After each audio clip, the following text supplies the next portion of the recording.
स्वागत आहे तुमचं माझ्या चॅनलमध्ये निकिताच्या लाईफमध्ये. तर निकिताच्या लाईफ म्हणजे माझ्या लाईफमध्ये मी काय होते, काय छोट्या छोट्या गोष्टी मी तुम्हाला दाखवत असते.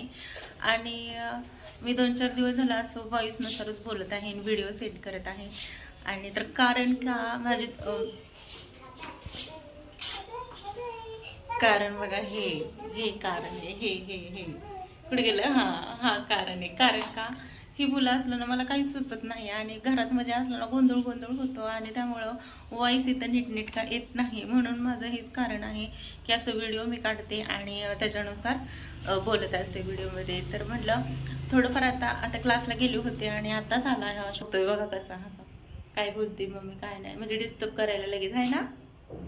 आणि मग म्हटलं चला थोडंफार बाळाकडे नको पाडू शंभू, तर थोडंफार म्हटलं तुमच्याशी शेअर करावं, काय गोष्टी काय सांगाव्यात. खूप दिवस झालं असे मी बोललेच नाही व्हॉइसनुसार, म्हणून म्हटलं बोलावं. तर काय झालं, आता मी आवरून बसले. का आवरून बसले तर मला जायचं होतं आता भाजीपाला आणायला. आणि म्हणजे तेवढंच निमित्त असतं की आपल्याला भाजीपाला आणायला जायचं, तेवढंच थोडंफार फिरायला भेटतं म्हणून. तर चला मी ह्यांना फोन केला होता की मी आवरून बसले तर तुम्ही या आपण जाऊ म्हणून भाजीपाला आणायला. तर ते म्हणले की नको, मी आणतो येताना, पोरांना थंडी गारट्याचं नको म्हणले त्या न्यायला. तर चालते म्हणलं, आणा म्हणलं तुम्ही. तर अशी तुम्हाला एक गोष्ट सांगायची होती की ह्यांनी मला आता माझा 19 जानेवारीला बड्डे असतो ना, तर ह्यांनी मला म्हणलेत की थांबा. तर आता 19 जानेवारीला माझा बड्डे असतो ना आता, मग ह्यांनी म्हणलेत की मी तुला एक सरप्राईज देणार आहेत म्हणलेत.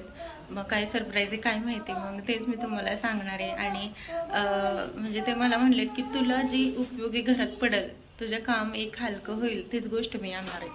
तर मी म्हटलं बाई काय आणणार आहे ते, आता एक गोष्ट हलकं होईल म्हटलं, काम हलकं होईल म्हटलं, काय आणणार आहे काय माहिती म्हटलं. तर चला आता मी आले इथं किचनमध्ये आणि भूक लागली होती. ह्यांनी पण आले होते भाजीपाला घेऊन. मग त्यांनी म्हणले की मला भोपळा कर आणि म्हणजे सांबार कर त्याची डाळ वगैरे टाकून. मग मी ते पहिल्यांदा भोपळा कापला, नंतर मुगाची डाळ आणि तुरीची डाळ टाकली, टोमॅटो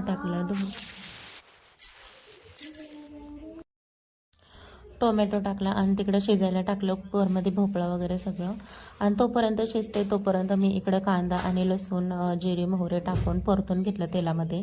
आणि त्याच्यानंतर मी सगळे मसाले टाकले, सांबार मसाला, घरकुल मसाला, एव्हरेस्ट मसाला, हे सगळे आणि घरचे पण मसाले टाकले. तोपर्यंत गार होत होता कुकर आणि गार झाल्यानंतर मग मी त्याला चांगली कडक फोडणी दिली, जेणेकरून कडक फोडणी दिल्यावर चांगली टेस्ट येते. आणि तरी पण त्याच्यात शेवगा नव्हता आणला, म्हणून जरा शेवगा असल्यावर चांगली टेस्ट लागते, अजून जास्त टेस्ट चांगली लागते. तर भोपळा असल्यामुळे त्यामुळे लागते चांगली टेस्ट. आणि ह्यांना तर खूप आवडतं बघा हे सांबर भात.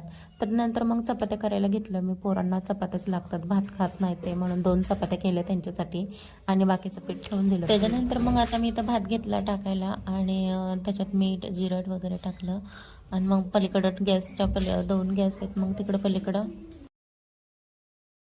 तर भात टाकल्यानंतर मग भात पण झालं शिजून. आणि भाजी बघितली तर भाजी पण झाली होती चांगली आणि तरी सुटली होती तिला चांगली. आणि गरम गरम त्यांना मग वाढायला सुरुवात केली मग मी, आणि छान झाली होती टेस्ट. ह्यांना तर खूप आवडले म्हणजे खूप.